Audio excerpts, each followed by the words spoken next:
ketika itu muncul kan itu sebagai sebuah karya. Ini kata sastranya ini kita kesampingkan dulu sebagai sebuah karya, bahwa itu bagian juga dari mereka untuk ya mungkin juga bisa menghibur diri sendiri sebagai katarsis untuk menyalurkan kesedihan, atau mungkin nanti setelah dibaca 5-10 tahun ke depan itu bagian dari prasasti yang mereka pernah alami pada saat itu gitu. Itu oleh mereka yang mengalami langsung.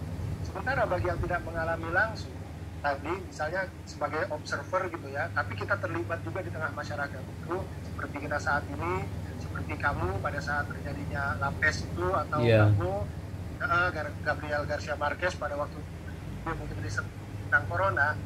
Saya kira mereka pada saat menulis juga tidak berpretensi apakah akan jadi karya sastra atau tidak, menurut saya. Tapi ada sesuatu di dalam diri kita yang membuat kita merasa kita harus menuliskan ini. Misalkan, dan itu mungkin triggernya bisa individual. Di tempat saya, di lingkungan saya ini, pada waktu pertengahan Maret, itu di klaster seberang rumah saya, ada seorang yang meninggal karena COVID ini. Itu positif.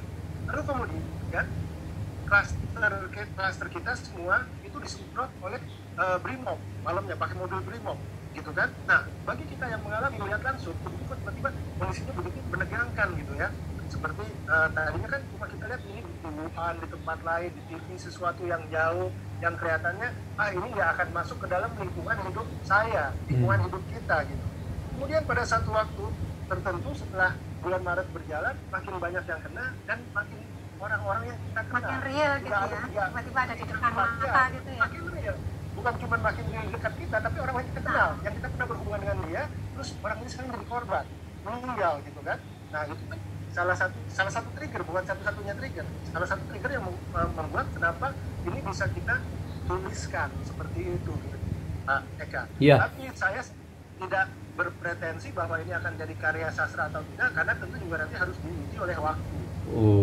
Ya, tapi kita melihat bahwa angkatan 45 misalnya itu lahir karena ada konflik besar. Ya. Terus kemudian angkatan 66, Habib Yasin itu melihat angka 66 itu juga satu adanya konflik. Dan apakah seperti yang saya tanyakan tadi bahwa COVID ini bisa menjadi satu pemicu lahirnya angkatan di Indonesia? Ya. Kalau secara hipotesis, saya kira itu tergantung nanti jumlah karya yang muncul yang disebabkan, yang stimulusnya oleh peristiwa ini. Ketika jumlahnya banyak dan kemudian juga secara kualitatif bagus, bisa saja nanti 10-15 tahun kemudian oleh para kritikus sastra yang juga berkompeten di bidangnya, ini diabalkan sebagai sebuah angkatan baru.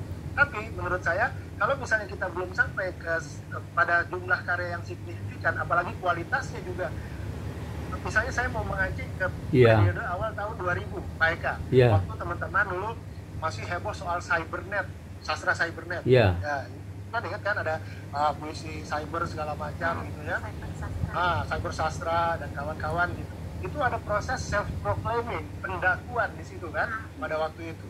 Tapi kemudian ketika hasil karya itu dikumpulkan, terus mereka yang melakukan itu mengatakan ini sebuah genre baru atau sub-genre baru, whatever they call it gitu pada waktu itu. Tapi kemudian ada tokoh-tokoh seperti Bang Tarji ya, atau Ahmadun yang waktu itu bilang, atau mungkin juga Pak Eka sendiri, saya nggak waktu itu nggak tahu di mana Pak Eka, tapi yang saya tahu misalnya seperti Bang Sandi bilang, wah ini sampah, ini cuma memenuhi tong sampah gitu.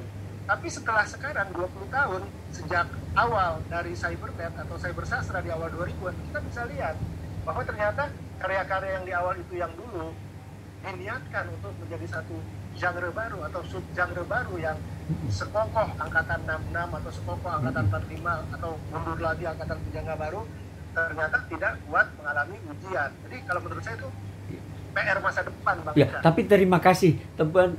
Lepas dari PR masa depan, saya ingin mengingatkan adanya suatu intensi yang penting. Sebab ini kan orang juga menjual cerita bagaimanapun.